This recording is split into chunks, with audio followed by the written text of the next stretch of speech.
Santino Greco found his secretary at sunrise, half dead in the sand, with one hand still closed around the broken glass he had almost drunk from the night before. For 1 second, the most feared man on the Gulf Coast did not move. He only stared at Alara Voss lying where the tide kept reaching for her ivory dress soaked through, her black hair tangled with seaweed, blood drying near her temple, and bruises darkening both wrists like someone had held her down while the ocean tried to finish what they started. Then he saw the glass in her hand. A sharp piece of crystal was wrapped in a white cocktail napkin, pressed so tightly into her palm that the edge had cut her skin. Santino pulled it free with shaking fingers, and his breath stopped. The rim of the glass had a black chemical burn exactly where his mouth would have touched it. Poison. Behind him, his guards ran across the beach, shouting his name, but Santino could not hear them.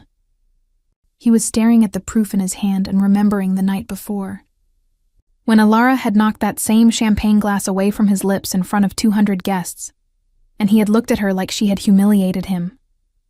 He had told her, cold enough for the whole ballroom to hear, "You ruin everything you touch." Now she was bleeding in his arms, and the thing she had ruined was beginning to look less like his pride and more like his murder. "Ilara," he said, dropping to his knees beside her. She did not answer. Her lips were faintly blue. Her lashes were wet with salt water. Her breathing was so weak he had to bend close to feel it against his cheek. Santino Greco had watched men die without blinking. He had ordered punishments with a calm voice. He had built an empire on fear, silence, and control.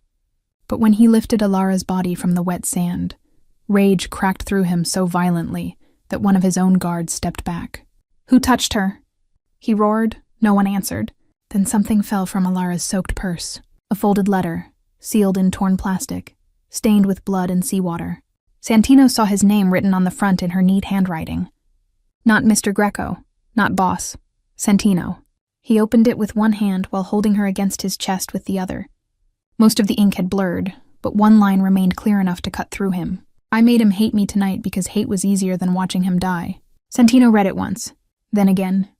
Before he could understand it, another object slipped from the torn purse and landed near his knee.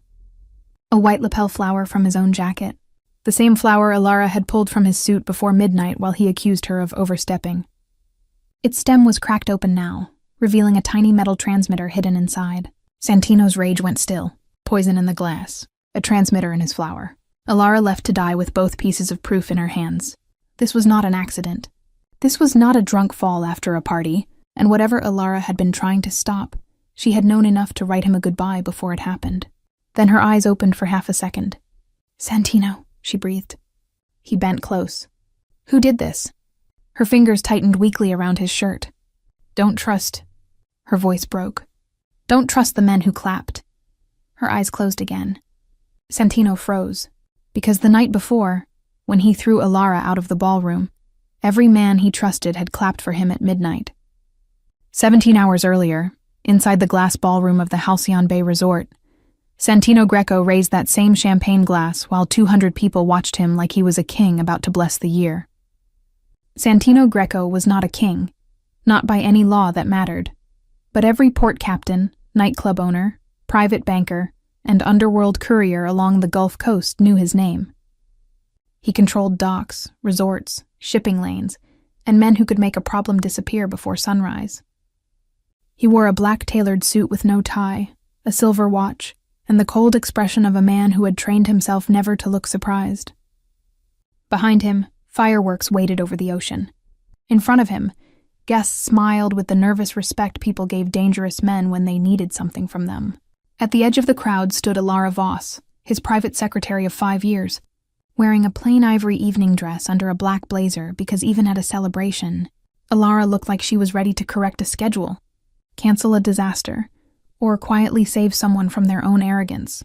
She had a headset hidden behind one ear, a tablet pressed against her side, and a calm face that had fooled people for years. Everyone in the room thought Alara was cold. Santino thought she was impossible. Rocco Vale, his head of security, thought she was a problem in heels. Bastian Corelli, Santino's operations director, thought she was the last wall standing between Santino Greco and death. Alara knew exactly what she was. She was tired. She was in love, and she was standing 10 feet away from a man about to drink poison. The champagne glass in Santino's hand had come from the wrong tray. Alara had approved every service detail herself. The midnight champagne trays were supposed to have silver ribbon around the handles. This one had black. The server carrying it had entered from the west service corridor, not the main kitchen path. The rim of Santino's glass had a thin, dark burn near the crystal edge, too faint for anyone watching the stage, too clear for a woman who had spent 5 years reading death in small mistakes. A different secretary would have screamed. A bodyguard would have reached for a gun. Alara moved through the crowd like she was about to make one more embarrassing correction. That was how she had kept him alive for years. She had learned that if she made protection look like incompetence, the people trying to kill Santino did not change the plan fast enough. A spilled drink looked like clumsiness. A canceled meeting looked like overreach. A switched car looked like scheduling confusion. A removed lapel pin looked like disrespect. Every time she saved his life, she spent a little more of her dignity in front of him. Every time he survived, he understood her less. "Miss Voss!" Rocco hissed as she passed him. Rocco was broad, clean-shaven, and proud in the way men became when they believed only guns counted as protection. "Don't move," Alara said. "He's about to toast. I know. Then stay out of it." Rocco reached for her arm, but Santino saw it from the stage before Alara did. His eyes sharpened. Rocco's hand stopped in midair. It was one of those things that kept Alara trapped in hope. Santino could cut her with words until she went home and cried without making sound. But if another man touched her roughly, something violent woke in him before pride could bury it. He cared in reflexes and denied it in sentences. That was why she had not been able to stop loving him. Santino lowered his glass an inch when he saw her coming. His jaw tightened. "Not now." His voice was quiet, but the nearest guest heard it and shifted away. "Yes," Alara said. "Now. I told you not to interfere tonight. And I told you the west service corridor was not cleared. My security chief cleared it." "Then your security chief missed something." Rocco's face reddened. Bastian Corelli, standing near the stage with his polished silver hair and expensive navy suit, watched Alara with an expression so mild it made her stomach tighten. Bastian never looked angry when plans failed. That was what made him dangerous. Santino leaned closer, the champagne glass still in his hand. "If this is another one of your instincts, swallow it." Alara looked at the glass, then at his mouth. "I wish I could." He lifted it again, and she struck it from his hand. Crystal shattered across white marble. Champagne splashed over Santino's shoes. The ballroom froze as if someone had cut the music with a knife. For 1 second, nobody breathed.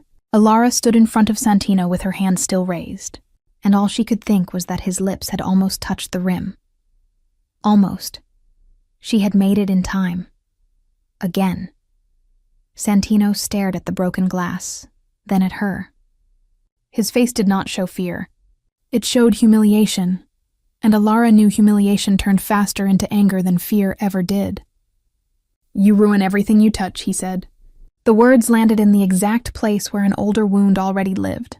7 months earlier, after she canceled a private dinner because a kitchen order had changed after approval, he had taken her into a service corridor and said, "You are useful, Alara, but do not mistake useful for irreplaceable." She had smiled then because smiling was easier than letting him see her break. She had gone home that night, taken off her earrings, sat on the bathroom floor in her black dress, and written her resignation letter with shaking hands. Then an alert came through her phone showing a last-minute driver change on Santino's morning route, and she returned to the office before sunrise because heartbreak, apparently, had to wait until he was safe. Now, in the ballroom with everyone watching, he had found another way to say the same thing. "You ruin everything you touch." Alara's throat burned. Her face stayed calm. "At least you are still alive to hate me," she said. Several guests gasped. Santino's eyes changed. Not enough for anyone else to see, but Alara saw everything. Confusion moved under the anger. Then pride stepped over it. "Get out! Mr. Greco, out!" Rocco stepped forward. Santino did not look at him. "If you touch her again, you lose the hand." Rocco froze. Alara looked at Santino for one dangerous second, and the pain of that protection almost made her weaker than the insult. He could do that. He could protect her from Rocco in front of everyone. and still send her away as if she had not just saved his life.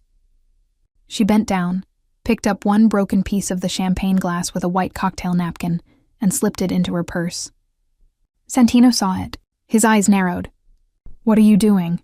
"My job," she said. "You were dismissed from it." The line should have hurt less because he had said worse. It did not. "Then this is the last thing I do for you." She turned before her face could betray her, and walked toward the side doors. Behind her, Santino forced the room back into motion. "The year will not stop for a broken glass," he said. Guests laughed because powerful men taught people when to laugh. The music returned. Fireworks climbed over the ocean. At midnight, everyone clapped. Alara was already in the East Service hallway by then, one hand wrapped around the glass shard inside her purse, and the other holding the torn white lapel flower she had pulled from Santino's jacket 15 minutes earlier. The flower had not come from Alba Ren, the florist. The stem was too heavy. The pin had a metal core. She had removed it while straightening his collar before he walked to the stage. Santino had caught her wrist and said, "Do not start tonight." She had answered, "I am trying to let you finish it." He had not understood. He never understood in time. Her phone buzzed once. Unknown number. 5 years we blamed luck. Tonight we checked every failed door. It was always you. The message vanished before she could screenshot it. Alara stopped near the laundry exit. For the first time all night, fear rose clean and cold through her body. They knew. Whoever had been trying to reach Santino had finally connected the pattern. The dock meeting she canceled. The hotel suite she changed. The courthouse route she switched. The phone call she cut. The drink she spilled. The lapel pin she removed. Every failed attack had one thing in common. Her. A door opened behind her. 2 men in resort staff jackets stepped into the hallway. The stitching on the sleeves was black. Hotel staff wore gray stitching. Security staff wore black. One man smiled. "Miss Voss?" Alara turned to run, but a third man came from the service stairwell. A hand clamped over her mouth. Another twisted her shoulder back so hard white pain shot through her arm. They dragged her through the laundry exit toward the beach path, where the fireworks covered the sound of her shoes scraping concrete. "The safe route," one man said against her ear. "The real one, not the one you put in the file." Alara bit his palm. He hit her across the face. She fell to her knees in the sand, still gripping her purse. "Do you know what he said after you left?" the man asked. "He kept the party going. Didn't even follow you." Blood filled her mouth. "Good." He crouched in front of her. "Good? It means he's alive." Another blow knocked her sideways. Pain exploded through her ribs. She tried to breathe and tasted salt air. The men wanted a route, a phone code, the name of the driver she had switched. The last security change she had hidden from Bastion's office. They did not understand that Alara had stopped keeping the whole truth anywhere except inside her own head. Files could be stolen. Phones could be hacked. Staff could be bought. She had made herself the living lock because no one had thought a secretary was worth breaking. Until now. "You love him?" the man asked, noticing the way her eyes moved toward the ballroom lights. Alara looked up through hair and blood. "That is not your weapon to use." He kicked her again. "He hates you." She almost laughed. "I know." That was the terrible part. She did know. She knew every impatient look, every cold correction, every public dismissal. She also knew the coat he had left on her chair when she fell asleep over his port files. She knew the school fees he paid for Emilio Grant's daughter and disguised as insurance. She knew he had canceled a $1 million contract because a client called her just the secretary, then pretended the numbers had changed. She knew the man under the boss. She had loved him in fragments because fragments were all he allowed the world to see. The man grabbed her chin. "Last chance." "No," she whispered. "To reach him, you go through me." His expression hardened. That was the plan. They beat her until the fireworks blurred into stars, then dragged her to the waterline and left her half in the tide, staged like a drunk accident after a rich party. Alara tried to keep one hand above the water. In it was the napkin-wrapped glass. In her purse was the torn lapel pin and the resignation letter she had written months ago but never sent. The letter had changed over time. It was no longer only resignation. It was a record of apologies he had never asked for and truths she had never been able to say. If she died, Maybe he would finally read what he had refused to hear while she was standing in front of him. The tide reached her cheek. Her last clear thought was not that she was dying. It was worse. Santino would think she left angry. He would think she ruined one more night and disappeared. He would never know that even there, even bleeding into his ocean, she still wanted him to live. Morning made the beach look innocent. Santino walked alone behind Halcyon Bay, just after sunrise, because a harbor contact named Jace Morrow had asked to meet him near the private dock. Jace claimed someone inside Santino's organization had bought staff access to the Réveillon event. Santino had slept less than 2 hours. He kept hearing Alara's voice. "At least you are still alive to hate me." He had looked for her after midnight. Once near the bar, once by the balcony, once at the service doors. He told himself it was because he wanted the glass shard back. He told himself it was because she had made a scene, and he needed to understand how bad the damage was. He did not tell himself the truth, which was that the room felt wrong without her standing somewhere near the edge, quietly correcting the universe before it could touch him. The tide was low. Wet sand shone under the pale sun. Then he saw something near the foam. A shape, ivory fabric. Dark hair. Santino stopped. His body knew before his mind accepted it. He ran. Alara lay on the sand with waves washing over the hem of her ruined dress. Her face bruised, her lips faintly blue, hair tangled with seaweed, one wrist raw where someone had tied or held her down. Her hand was curled to her chest, locked around a white cocktail napkin. "Ilara." Santino dropped to his knees so hard sand sprayed across his shoes. He touched her throat. A pulse, weak, too weak. "Ilara, open your eyes." She did not. He lifted her head onto his arm and saw the bruises near her jaw, the swelling at her temple, the blood dried in her hair. Rage came first because rage was easier than terror. Then her fingers twitched around the napkin. He opened it with shaking hands. Inside lay the broken piece of champagne glass. On the rim, exactly where his mouth would have touched, was a black chemical burn. Poison.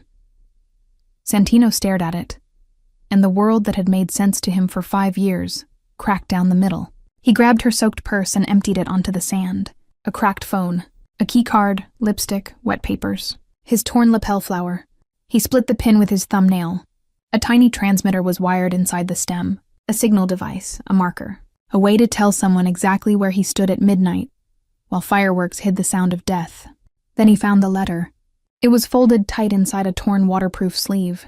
Blood and seawater had blurred most of it, but the line near the bottom was clear. "I made him hate me tonight because hate was easier than watching him die." Santino made a sound that did not belong to a boss. It was grief arriving before pride could stop it. Rocco and 2 guards came running from the resort path. "Boss!" Rocco shouted. Santino lifted Alara into his arms. She felt too light. That frightened him more than the blood. "Ambulance," Santino said. Rocco stared at her. "Now!" Santino roared. Rocco ran. Santino looked down at Alara's face, at the woman he had sent away, the woman who had walked out holding proof of his attempted murder and her own broken heart. "You do not get to die after making me understand," he whispered. "Do you hear me? Not like this." Her lashes trembled once, maybe from the wind, maybe from his voice. "Stay," he said, and realized with a sick twist in his chest that it was the first time he had ever said the word to her without meaning work. The ambulance arrived fast because fear still obeyed Santino Greco. He rode with Alara to St. Aurelia Medical Center, one hand wrapped around hers, the other holding the broken glass, the transmitter pin, and the wet resignation letter like evidence in a trial against his own blindness. Dr. Leona Varr, the emergency physician, took one look at Santino and said, "If you stand in my way, she loses time." That was the only command in the city strong enough to move him. The trauma doors closed. Santino stood in the hospital hallway with sand on his suit and Alara's blood drying on his cuff. Rocco stood 10 feet away, pale and silent. Tomas Ilyan, Santino's driver, arrived still wearing last night's wrinkled black suit. "What happened?" Tomas asked. Santino unfolded the letter. The top read, "My resignation." Below, broken by water stains, were sentences that turned memories into wounds. "I am sorry for canceling the dock meeting. I am sorry for changing your hotel room. I am sorry for cutting the call from Marseille. I am sorry for spilling your drink in the orchid room. I am sorry for switching the driver outside the federal courthouse. I am sorry for taking the flower from your jacket tonight. I am sorry for making you hate me before I had enough proof to make you believe me." Santino read each apology and remembered the anger he had attached to it. The dock meeting she canceled without explanation. He fired her before sunrise. 2 hours later, Rocco found gunmen in the container yard. Santino called it luck. The hotel suite she changed after security cleared the room. He told her paranoia was not competence. That night, the original suite camera feed was hacked from the service floor. He called it caution. The courthouse route she switched. He called her impossible in front of Thomas and told him to ignore her. Thomas looked at him now, face tight with shame. "Boss," Thomas said. "The courthouse route. I should have told you years ago." Santino turned slowly. "Told me what?" "You ordered me to follow the original plan. I followed her message instead." Santino's eyes hardened. "You disobeyed me?" "Yes," Thomas held his ground. "Because she sent one word with the new route. Please. She never said please. I thought if Miss Voss used that word, she was scared." Santino felt that sentence tear something open. Alara never said please. She had learned asking made her easier to dismiss. "What was on the original route?" he asked. "A stolen construction van under the overpass. It burned later. Shell casings inside. I told myself it was unrelated because that was easier than admitting she saved us, and I stayed quiet." Santino looked at Rocco. "How many times did she change routes?" Rocco swallowed. "A lot. And you never asked why?" "I thought she was undermining me." Santino's voice went cold. "No. She was doing your job before your pride let you see the threat." Dr. Varr came out after 43 minutes. "She is alive," she said. The word struck Santino harder than any bullet ever had. "She has a concussion, 2 cracked ribs, a dislocated shoulder we reset, bruising around the wrists, and water in her airway, but not enough to suggest drowning came first. She was assaulted before she reached the water. Someone placed her there after. Staged accident," Santino said. "Yes," Dr. Varr studied his face. "She woke for a few seconds before sedation. She asked if you drank from the glass." Santino closed his eyes. Then she said, "Don't trust the men who clapped for him at midnight. Does that mean something to you?" It meant the whole room. It meant Bastian clapping with calm hands. It meant Rocco. It meant port captains, donors, bankers, security men, guests who smiled while Alara was being dragged toward the beach. Santino went into Alara's room alone. Machines breathed softly around her. Her bruises looked darker under hospital light. Her scraped hands lay outside the blanket. Those hands had built his days. Put coffee on his desk. Corrected his contracts. Removed files he was not ready to sign. Straightened his cuffs. Pushed death away from his mouth. He sat beside her and remembered the night she had fallen asleep over Miami port files. He had stood in the doorway, watching her cheek pressed to her folded arm, hair loose from its clip. She looked younger asleep.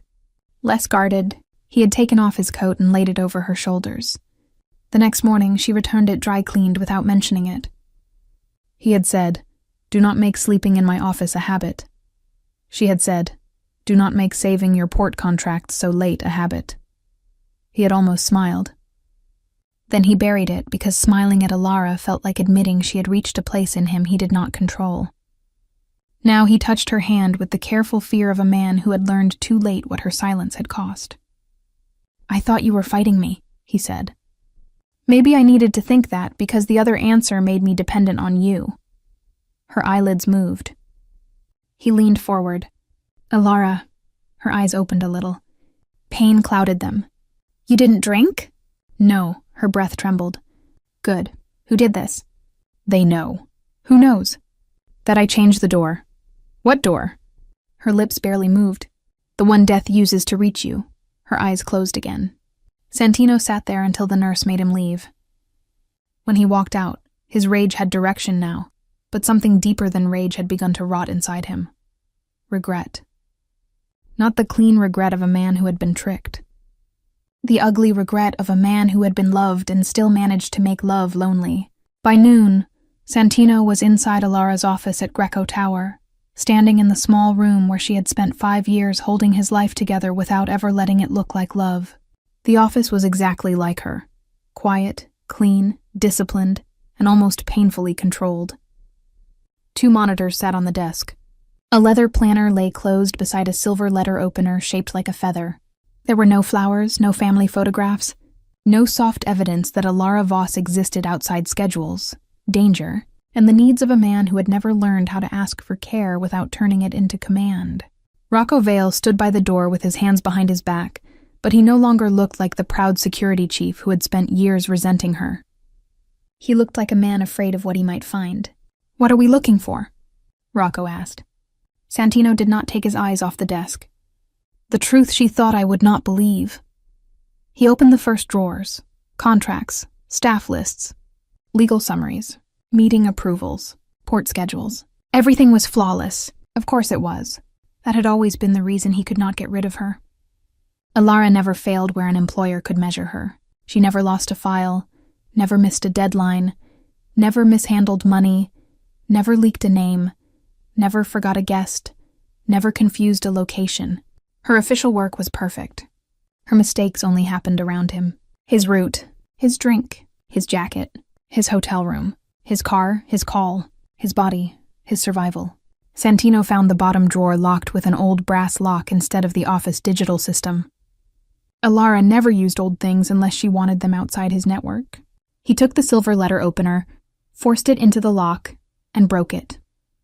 The drawer slid open.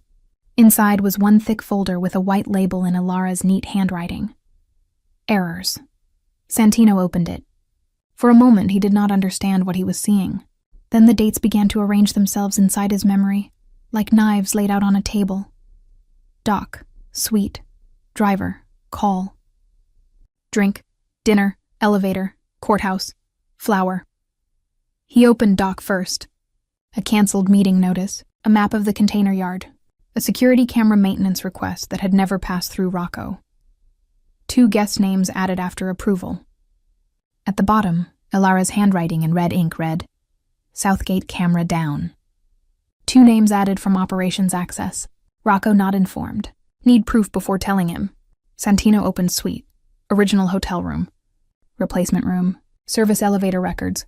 Camera feed rerouted to an outside server 14 minutes before Santino's scheduled arrival. Alara's note. Original room compromised.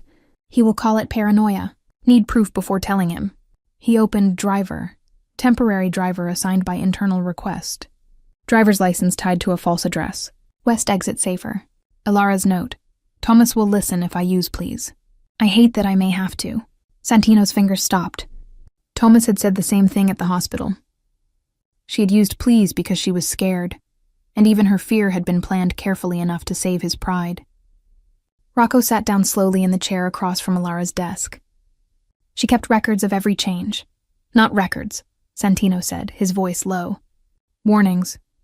He opened drink. It was from the Orchid Room dinner 8 months earlier. He remembered it too clearly now. The private dining room, the red wine, the senator's wife laughing, Alara bumping his arm and spilling the glass across his cuff. He had taken her aside afterward and said, "One more public mistake, and I will replace you with someone who knows where her hands belong." She had only said, "Yes, Mr. Greco." In the file was a catering list. 1 bottle delivered separately. A cork photo with a black mark. A note from Alara. Could not remove bottle without alerting source. Spilled glass instead. He looked at me like I had embarrassed him. Better a stained cuff than a closed casket. Need proof before telling him. Santino closed his eyes. For years, he had thought her silence was stubbornness. Now he understood it was discipline. She had swallowed every defense because defending herself too early would have warned the men trying to kill him. He found a hidden compartment behind the drawer. This one was smaller. The folders inside were labeled unsent. Rocco immediately looked away, as if he knew before Santino did that this was not strategy. This was a wound. Santino should not have opened them, but Alara had almost died carrying truths he had refused to hear when she still had the strength to speak. He opened the first note. Mr. Greco, today you called me careless because I canceled the doc meeting. I wanted to tell you I saw the south camera go blind and 2 new names appear on the guest list after approval. I wanted to tell you I was scared. But scared women do not last long in your building, so I stayed useful instead. He opened the next one. Today you said I was useful, but not irreplaceable. I laughed in front of you because secretaries are not allowed to bleed. Then I went home and wrote my resignation. At midnight, a route alert appeared on my phone, and I came back because apparently even heartbreak has to wait until you are safe. Santino had to set the paper down. The line found him with brutal accuracy because he remembered that night. He remembered saying it. Useful, not irreplaceable. He remembered the polite smile she gave him afterward. He had thought she was calm. He had thought she was strong enough not to care. He had never considered that she might have gone home, sat alone, and broken where no one could use the breaking against her. Another note waited beneath it. You left your coat on my chair last night because I fell asleep over the port files. You pretended not to know. I pretended not to notice. We are both cowards in expensive clothes. Another. You paid Emilio Grant's daughter's school fees from a fake insurance account today. You told Rocco the family should not know the money came from you. You try so hard to look like a monster, and you do not understand how badly you fail when no one is watching. Another. A man called me just the secretary in the West conference room. You said nothing. 10 minutes later, you canceled his contract. I know you called it business judgment. I also know the numbers had not changed. Santino looked at that one for a long time. He had canceled the contract because the man's laugh had stayed in the room after Ilara left. He had told himself it was discipline. He had told himself a man who disrespected staff would disrespect terms. Both things were true, but not the whole truth. The whole truth was uglier and softer. He had cared enough to punish the insult, and been too proud to comfort the woman who heard it. The last note in the folder had no date. I think I love him. Not the name. Not the fear. Not the man everyone bows to. I love the man under the boss. I wish the boss did not hate me for keeping him alive. Santino folded the note with hands that had killed men without shaking. Rocco spoke carefully. Boss? Do not. I should have listened to her. Santino looked at him. So should I. He took the errors folder, the unsent notes, and every file tied to the Réveillon event. Then he turned toward the door. Find Nico Farron, the bartender. Find Mara Solon from event management. Find the florist. Find everyone who touched the tray, the flower, the jackets, or the cameras. If one of them lies, bring me the lie with their teeth still in their mouth. Rocco hesitated. And Bastian? Santino's face went still. Let him think we are grieving. Nico Farron was found in the resort bar, shaking so badly that the ice scoop rattled in his hand. He was young, thin, and too frightened to pretend courage. Santino placed the broken glass on the metal counter between them. Tell me about the tray. Nico swallowed. It had a black ribbon. The normal trays had silver. Ms. Voss noticed first. Who ordered it? Operations. Bastian Corelli. Nico nodded quickly. His office. I thought it was special service for you. I didn't know. What did Ilara say? Nico's voice dropped. She asked who carried it. I told her a new server. She asked why one glass had a mark near the rim. I said maybe polish. She looked scared then. Santino leaned forward. Ilara does not look scared. She did for half a second, Nico said. Then she told me if the glass broke, not to touch it. She said, if I am wrong, I want to be embarrassed. If I am right, I want him alive. Then she walked toward you. Santino looked away, because the room suddenly felt too small. Mara Solon, the resort event manager, came next. She was in her 50s, elegant, stern, and tired in the way women became after years of watching powerful men ask them to rewrite ugly things nicely. She did not sit until Santino offered the chair. Miss Voss was not drunk, Mara said before he asked. She was not unstable. She was not making a scene for attention. Who asked you to say that? Bastian Corelli's assistant. He wanted a statement saying she was emotional, possibly intoxicated, and escorted out after disrupting the toast. You refused.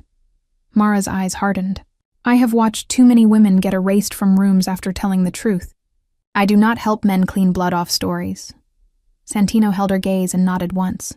What did you see? After Miss Voss left the ballroom, 2 men followed her toward the beach service path. They wore staff jackets but not hotel jackets. Hotel stitching is gray. Their stitching was black. Rocco's face lost color. Security jackets. Mara looked at him. Yes. Santino did not turn from Mara. Would you say that in a room full of my men? Yes. Even if Bastian is there? Especially then. Alba Wren, the florist, was found in her small shop arranging white lilies for a funeral. When Santino placed the torn lapel flower on her counter, she touched her throat. That is not mine. You prepared the flower for my jacket. Yes. White gardenia, silver wrap, no weighted stem. This stem has a metal core. A transmitter. Alba stepped back. Then someone replaced it after delivery. Who accepted delivery? She checked her tablet. A man named Lennox, operations badge. Every road turned back to Bastian. Every clue arrived wearing the calm face of a man Santino had trusted, because Bastian never sounded emotional. That was how poison survived in powerful rooms. It spoke reasonably. By evening, Santino returned to the hospital with more truth than comfort. Alara was awake, sitting up slightly in bed, a gray cardigan over her hospital gown because she had refused to look as wounded as she felt. Her face was bruised, one shoulder strapped, her wrists wrapped lightly in bandages. Her eyes followed Santino as he entered. You read them, she said. Yes. The unsent notes too? Yes. She looked toward the window. The sun was lowering behind the parking garage, turning the glass orange. Those were not evidence. No, Santino said. They were what I should have noticed without needing evidence. She laughed once, short and tired. Do not become gentle because you feel guilty. I do not know what to do with kindness when it arrives after damage. Then tell me what to do. That is your problem, Santino. You always think love is something you can handle if someone gives you instructions. He took the hit because it was deserved. Why did you stay? Her fingers tightened on the blanket. At first, because if you died, worse men would own this city. Bastian. Bastian and every man like him. And later? She looked at him then, and for the first time in 5 years, she let him see the cost of the answer. Later, because I saw the part of you they had not killed yet. Santino sat down slowly. You loved me? Alara's mouth trembled once. I loved the man who stayed after everyone left and approved rent for a widow who would never know his name.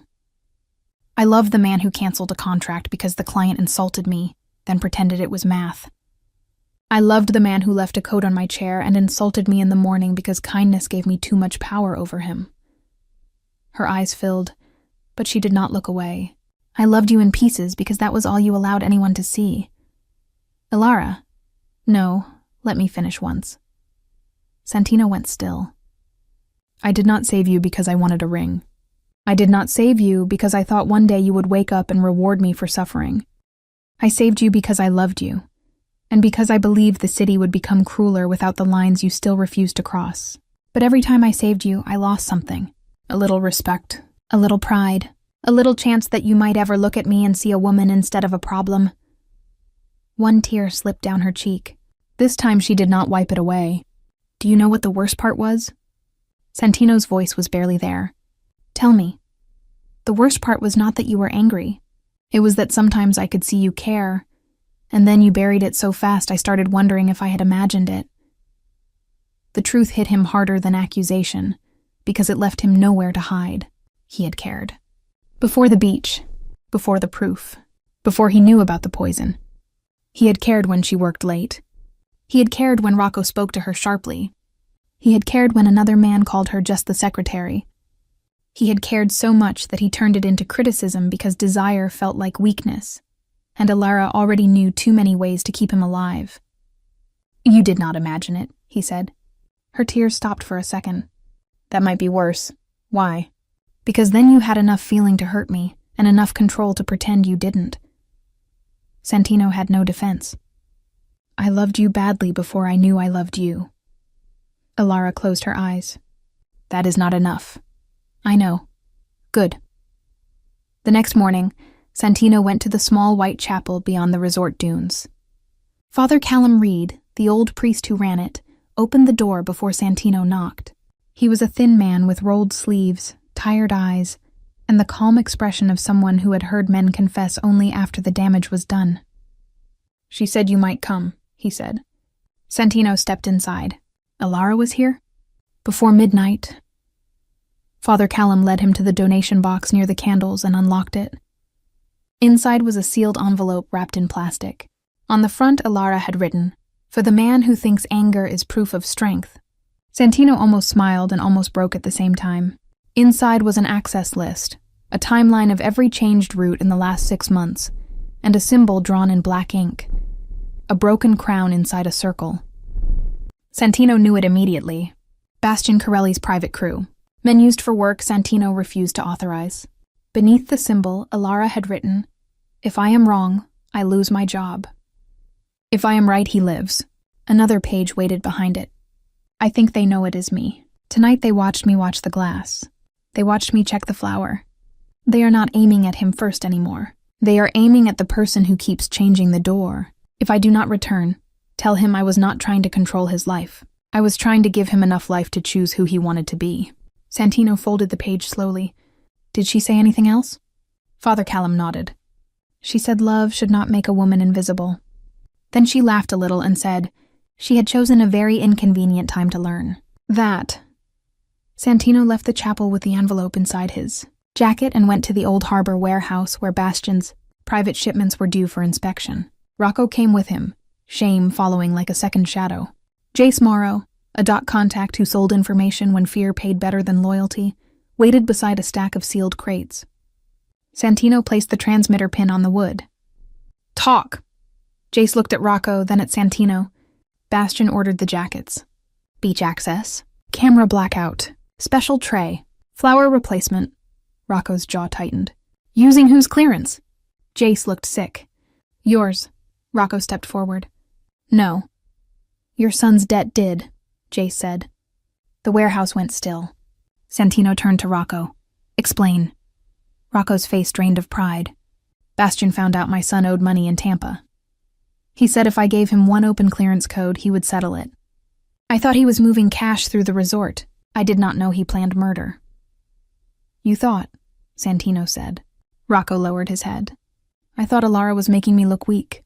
Every time she changed security, I saw insult, not warning. I let my pride make me blind." Santino wanted to break his jaw. The old Santino would have done it. The man Alara had been trying to save stopped him. "You will confess publicly." "Yes." "You will protect her until this ends." "Yes." "And if one more man touches her because you were too proud to listen, I will not kill you in anger. I will bury you in the law so slowly your son learns your shame before your name." Rocco nodded. "I deserve that." "No," Santino said. "She deserved better. That is the point." Bastian made his move before sunset. A message went to Santino's inner circle, port partners, resort witnesses and donors. Emergency review at Halcyon Bay Resort. Evidence indicates Alara Voss manipulated security protocols, staged disruptions, and may have attempted to poison Mr. Greco before blaming loyal staff. Attendance required. Santino read it in Alara's hospital room. She was sitting in a chair now, wearing a gray cardigan over her bandages. "He is going to call me unstable," she said. "Obsessed, controlling, in love with you and angry you did not love me back." Santino's face hardened. "He will not say that in front of me." "He will," she said. "Because parts of it are true enough to make the lie sound clean." "You are not going." She looked at him. "You still think protection means deciding where I stand?" He stopped. The old Santino would have argued. He would have called it strategy. He would have made her safety another room she was locked inside. "Do you want to go?" he asked. Surprise flickered across her face. "Yes." "Then we go slowly." That was the first apology she almost accepted. The Halcyon Bay ballroom looked different in daylight. Without fireworks, the ocean beyond the glass walls looked too honest. The marble had been scrubbed, but Santino still saw the place where the glass had shattered. Bastian Corelli stood on the stage, silver-haired, calm, expensive, performing concern for men who preferred lies with good posture. "We are here," Bastian said, "because loyalty must survive uncomfortable truth." For years, Miss Voss altered Mr. Greco's routes, touched his drinks, canceled his meetings, and isolated him from proper security. Last night, that pattern became dangerous. Santino entered through the rear doors with Alara beside him. Her hand rested lightly on his arm, because cracked ribs made pride expensive. Every head turned. Bastian paused only half a second. Santino saw it. "You should be resting, Miss Voss," Bastian said. Elara answered before Santino could. You should be running. A murmur moved through the room. Bastian smiled. You see? Drama. Santino walked to the stage and opened a black evidence case. No. Timing. He placed the poisoned glass on the table. Separate tray ordered through operations. Nico stepped forward. I saw it. He placed the transmitter pin beside it. Replaced lapel flower. Hidden signal device. Alba Wren lifted her chin. Not my flower, he added Mara's statement. Fake security jackets. Camera blackout. Beach path access. Mara spoke from the side aisle. I saw them take her. Bastian laughed softly. A group of frightened staff trying to please you. Santino lifted the errors folder. And 5 years of records kept by the woman you were trying to erase. He opened the file. Dock meeting, shooters, hotel suite, camera hack, courthouse route, arm trap, orchid room drink, poisoned bottle, réveillon toast, poisoned glass. Every time I survived, Elara Voss had made what I called a mistake. He looked at the room, at every man who had laughed when she corrected him, every man who had smirked when he scolded her, every man who thought a woman's silence meant she had no defense. Every man in this room laughed at her mistakes because I allowed them to. The truth is, every mistake she made was a warning I was too proud to read. Bastian's smile thinned. She kept secret files on you. That is not loyalty. That is obsession. Obsession wants ownership, Santino said. She wanted proof. Rocco stepped forward. His voice shook, but he spoke. Bastian used my clearance code after blackmailing me over my son's debt. I gave him access. I did not know his plan. My pride helped him. Ms. Voss kept closing doors I opened. Bastian snapped. Weak man. Yes, Rocco said, but not weak enough to keep lying for you. Santino held up the chapel envelope with the broken crown symbol. Your private crew. Bastian's face finally cracked. She planted that. Elara stepped away from Santino. Pain crossed her face, but she stood on her own. This had to be hers too. I planted nothing, she said. You did what men like you always do. You mistook silence for emptiness. You thought because I did not defend myself, I had no defense. Bastian's eyes narrowed. You loved him. That is all this was. A secretary dreaming above her place. Santino moved, but Elara raised one hand. He stopped. The room held its breath. Yes, Elara said. The admission landed harder than denial. I loved him. But loving him did not make me poison his glass. It made me break it.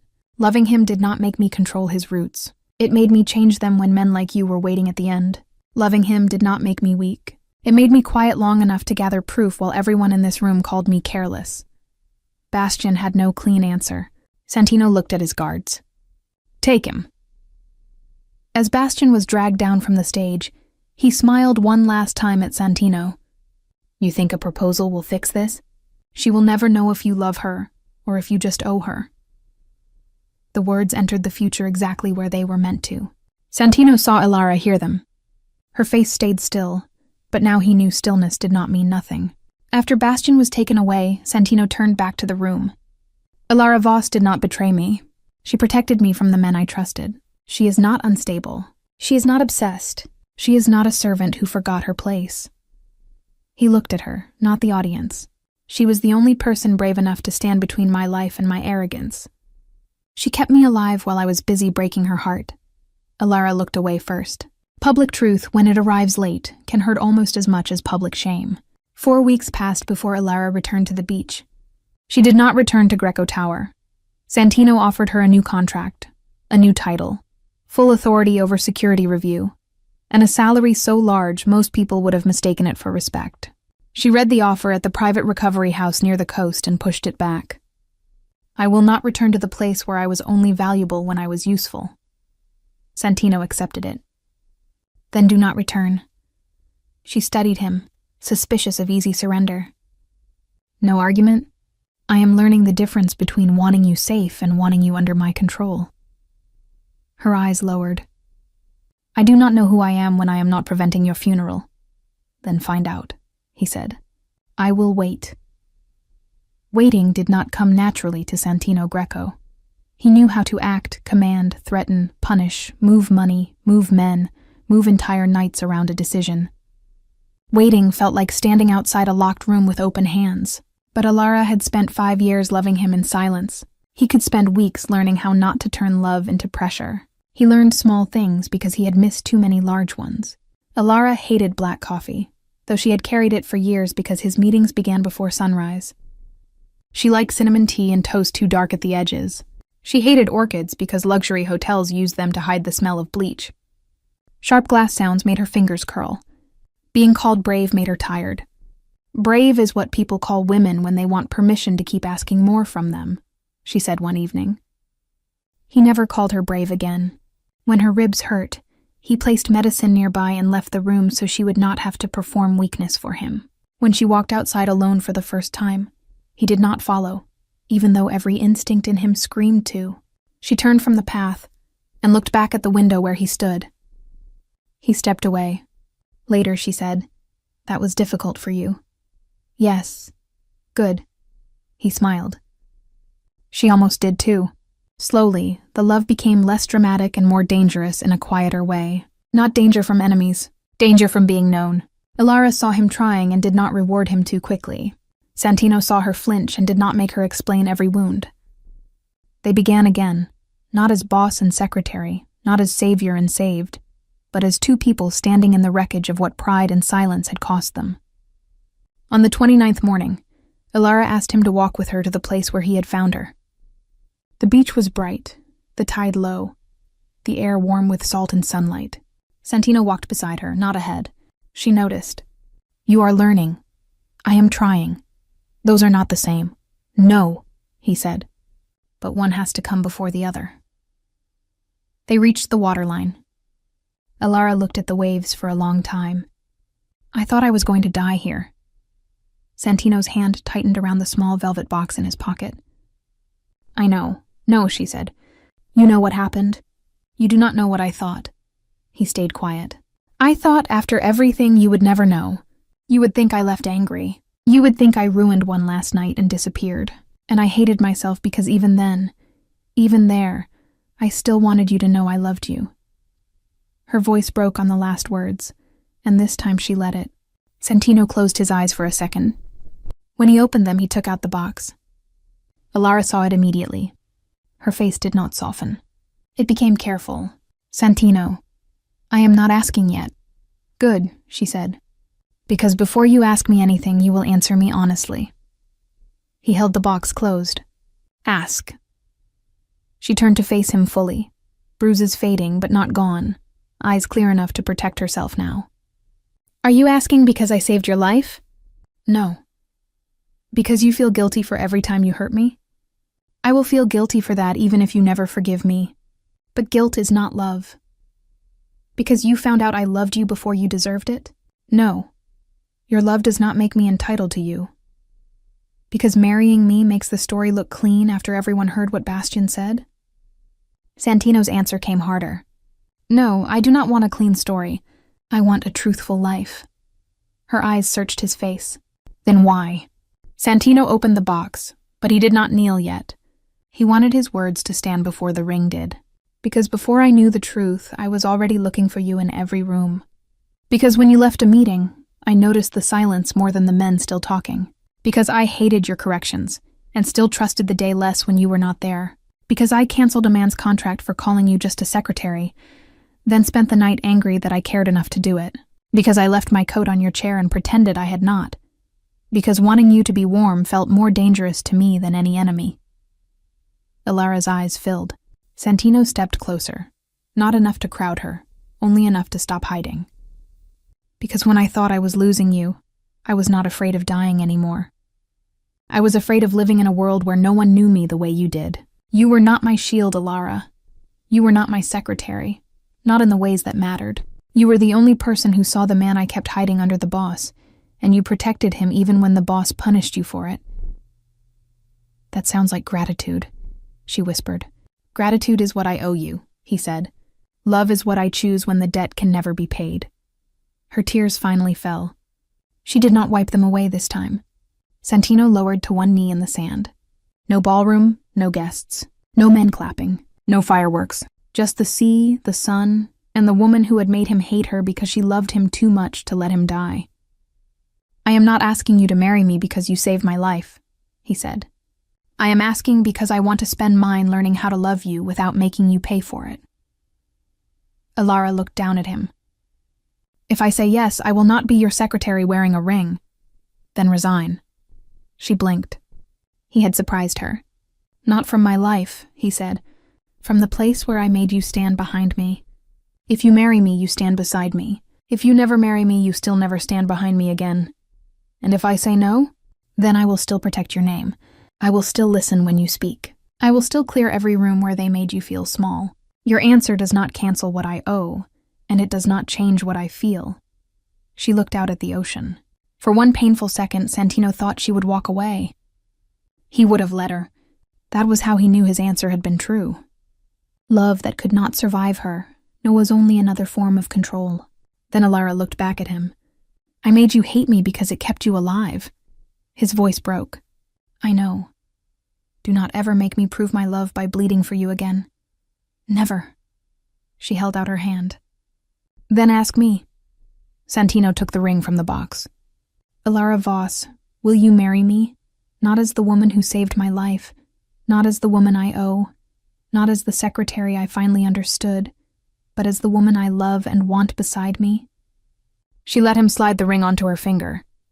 Yes, she said, but if you ever call my care disrespect again, I will throw more than a champagne glass.